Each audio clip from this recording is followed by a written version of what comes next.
에반게리온의 성공은 어둡고 무거운 세기말 분위기에 주인공들의 심리를 중심적으로 전개하는 일명 포스트 에바라는 애니 장르를 우후죽순으로 생겨나게 했고, 이러한 장르들을 2000년대 들어 세카이게라고 부르게 됩니다.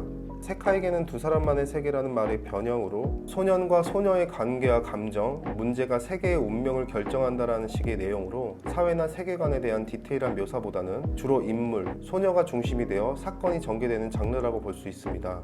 최근에 개봉한 스즈메의 문단속도 세카이게라고 할 수 있습니다. 세카이게의 성공은 전체적인 서사보다 인물들의 내면의 생각과 심리를 심도 있게 그리는 캐릭터 중심의 이야기 전개가 주류를 이루게 했고, 이러한 유행은 라이트 노벨이라는 매체를 유행하게 만듭니다. 라이트 노벨은 간단하게 설명하면 한국의 웹소설과 비슷하다고 볼 수 있습니다. 90년대 초 PC통신과 함께 처음 등장한 장르의 단어이지만 당시에는 그렇게 가벼운 걸 쓸 생각은 없다 라며 저항감을 가진 작가들이 많아 활성화되지 않았고, 2000년대 들어서며 커다란 스토리보단 인물들의 디테일한 심리 묘사를 중심으로 한 내용이 유행하다 보니 그런 면에서 그림보단 글이 적합했기에 라이트 노벨이 뒤늦게 유행하게 된 거죠. 이러한 시점에서 등장한 작품이 2003년 출판되고 2006년 애니화된 라이트 노벨 스즈미야 하루이의 우울입니다. 스즈미야 하루이의 우울은 하루이의 기분이 우울해지면 세계가 멸망 수준의 재앙이 펼쳐지고 그걸 막기 위해 하루이 주변 사람들이 그녀의 비위를 맞춰준다는 설정인데, 지극히 하루이 중심의 세카이계적인 요소를 따르면서도 모해적인 요소가 다분한 미소녀 캐릭터와 고교 생활이라는 일상적인 이야기를 중심으로 한 생활형 애니입니다. 기존의 오타쿠들이 좋아하는 메카나 SF적인 요소, 어둡고 다크한 설정이나 이세계적인 설정도 없는 만화였죠. 그럼에도 스즈미야 하루이의 우울은 대성공을 거두었고, 이는 기존의 어둡고 무거운 분위기의 세카이게의 유행을 좀 더 가볍고 생활적인 요소와 여자 주인공의 모해 요소를 강조한 일상계라는 스타일의 유행으로 이어지게 하였습니다. 에반게리온에서 시작된 세카이게 유행, 그리고 이어지는 스즈미야 하루이의 우울의 대성공은 오타쿠 서브컬처의 분기점을 가져왔다고 볼 수 있습니다. 스즈미야 하루이의 대성공은 복잡한 서사보다는 모해 요소가 가득한 매력있는 여성 캐릭터를 중심으로 하는 미소녀 일상계 애니메이션들이 일본 애니메이션계에 양산적으로 등장하게 하였고, 이후 완전히 오타쿠들을 위한 장사에 집중하는 방향으로 흘러가게 됩니다. 하나의 요소에 지나지 않았던 미소녀, 모해 요소들이 오타쿠 문화의 중심이 되어버린 것이죠. 모해라는 건 이 캐릭터 이런 면이 정말 귀엽네 같은 뉘앙스로 보면 좋을 듯 합니다.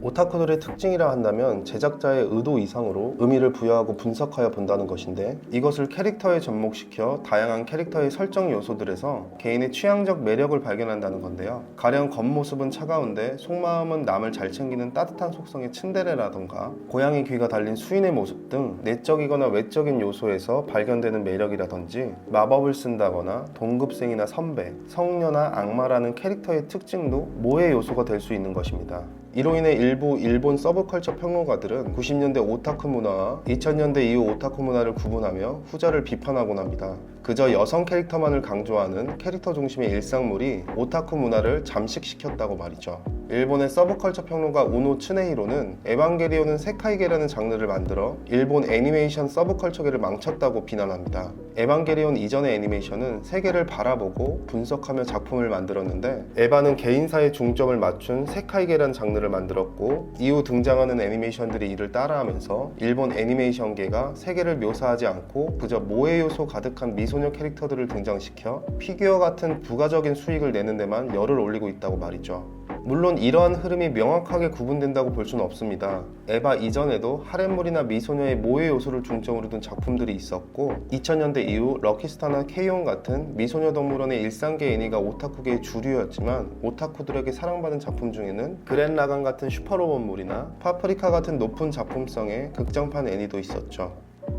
1995년 일본은 마이크로소프트사의 윈도우 95가 보급되면서 브라우저를 이용한 인터넷의 사용자가 급증하게 되는데요. 대부분 사회성이 부족했던 오타쿠들에게 인터넷 온라인 세계는 꽤나 매력적인 장소였고, 이들의 토론장은 인터넷으로 옮겨지게 되었죠. 초창기 오타쿠들은 텍스트 사이트를 통해 컨텐츠나 정보를 공유하다 90년대 후반 이채널이나 아메조우 같은 익명 게시판들이 등장하며 이곳에서 익명성을 빌려 좀 더 과격한 의견을 나누기 시작합니다. 그러다 2006년 12월 니코니코 동화라는 동영상 사이트가 등장하게 되는데요. 당시 하루이 이후로 등장한 미소녀 일상계 애니들은 니코동과 상성이 좋았는데 애니에 나오는 다양한 요소들을 미화하여 합성을 하거나 춤춰보았다, 노래해보았다 같은 니코동의 부활동을 통해 애니 OST나 오프닝 댄스 등을 따라하는 유행이 등장하기 시작합니다. 특히 노래해보았다에서는 보컬로이드나 다른 가수들의 노래를 커버하는 우타이테라는 아마추어 가수들이 등장하기도 했죠. 2007년에는 크립톤 퓨처 미디어가 2세대 보컬로이드 하츠네 미쿠를 발매하며 오타쿠 문화의 보컬로이드 붐이 불게 됩니다. 하츠네 미쿠가 히트를 친 이유는 당시 오타쿠 컬처의 트렌드와도 맞물립니다. 일러스트레이터 KT가 참여한 미쿠의 귀여운 미소녀 비주얼과 함께 동영상 공유 사이트인 니코동과 친화성 때문이죠. 보컬로이드는 누구나 쉽게 작사, 작곡하여 노래를 만들 수 있지만 그것을 투고하여 타인에게 보여줄 수 없으면 그 재미가 반감되는데 니코동은 이러한 욕구를 충족시키기에 충분한 곳이었습니다. 보컬로이드가 2세대부터 히트를 친 데에는 단연 하츠네 미쿠의 영향력도 있지만 니코동의 영향도 컸다고 볼 수 있습니다. 오타쿠 하면 애니 성지순례를 빼놓을 수 없습니다. 성지순례란 애니메이션의 무대가 된 현장을 방문하는 관광을 말합니다. 90년대에는 아직 성지순례라는 말이 없었지만 발상의 땅이라는 의미로 애니의 배경이 된 장소를 부르고 찾아가곤 했고 그것이 성지순례라는 이름으로 본격적으로 관광 아이템이 된 건 2007년 럭키스타부터라고 보는 게 유력합니다. 작중 등장하는 신사의 모티브가 사이타마 현의 와시노미야 신사라는 게 알려지며 이곳이 럭키스타 팬들에게 성지순례 장소가 된 것인데요. 평범한 시골 동네였던 와시노미야는 관광지가 되었고 제작사와 라이선스 계약을 맺어 다양한 굿즈를 판매하며 마을 수익을 창출하고 있습니다. 애니가 오타쿠들에 의해 하나의 관광 상품이 된 것이죠. 와시노미야 신사의 성공은 애니를 통해 관광 수익을 얻을 수 있다는 인식을 만들었고 이후 애니메이션 투어리즘 협회라는 곳이 생겨나며 다양한 애니의 성지순례가 생기기 시작합니다. 또한 아예 지역을 PPL 하는 애니가 생기기도 했죠. 2008년 아이폰 3GS의 등장으로 스마트폰 보급이 폭발하게 됩니다. 이로 인해 유튜브나 니코니코 동화를 PC가 아닌 스마트폰으로 어디서든 편하게 즐길 수 있게 되었고 자연스럽게 오타쿠 문화가 일반인들의 눈에 띄는 기회가 많아지게 되면서 점점 오타쿠들만 즐기던 영상들이 대중 속에 침투하기 시작하게 됩니다. 2009년 미소녀 애인인 케이온이 흥행하고 2011년 다크 판타지, 마법소녀 마도카 미미카가 대중적인 성공은 물론 평단에서도 호평을 받으며 모해 요소 가득한 소녀들이 주인공인 만화가 더 이상 오타쿠들만 보는 게 아니라는 인식이 퍼지게 되면서 오타쿠 문화에 대한 인식이 조금씩 변화하기 시작합니다. 또한 2010년대 접어들며 일본의 영화나 음악 같은 대중문화가 점점 하락세를 타고 있었지만 그와 반대로 애니메이션과 오타쿠 문화는 독자적으로 성장해왔고 애니 산업은 내수적으로나 관광적으로 엄청난 수익을 가져오고 있었죠. 특히나 자신이 좋아하는 분야의 소비를 아끼지 않는 오타쿠들의 소비력으로 인해 디스플레이션이 심한 일본에서 오타쿠는 최고의 고객이자 1등 시민으로서 대우를 받기도 합니다. 그로 인해 다양한 브랜드들이 배우나 가수가 아닌 애니메이션 캐릭터들과 협업을 하고 편의점 PB 상품은 애니메이션 캐릭터에 의존하여 홍보하는 건 너무 당연한 일이 되어버렸죠. 이런 사회적 분위기와 함께 오타쿠라는 단어에 대한 이미지 또한 변화한 건 사실입니다. 90년대에는 무언가에 광적으로 빠져있는 어둡고 음습한 사회성이 떨어지는 기피 대상이었다면 시간이 흐를수록 무언가를 매우 좋아해 전문가적인 수준까지 지식을 가지고 있는 마니아의 의미로 이미지가 변해가고 있죠. 하지만 여전히 오타쿠라는 단어에 대한 부정적인 인식이 있는 건 사실입니다.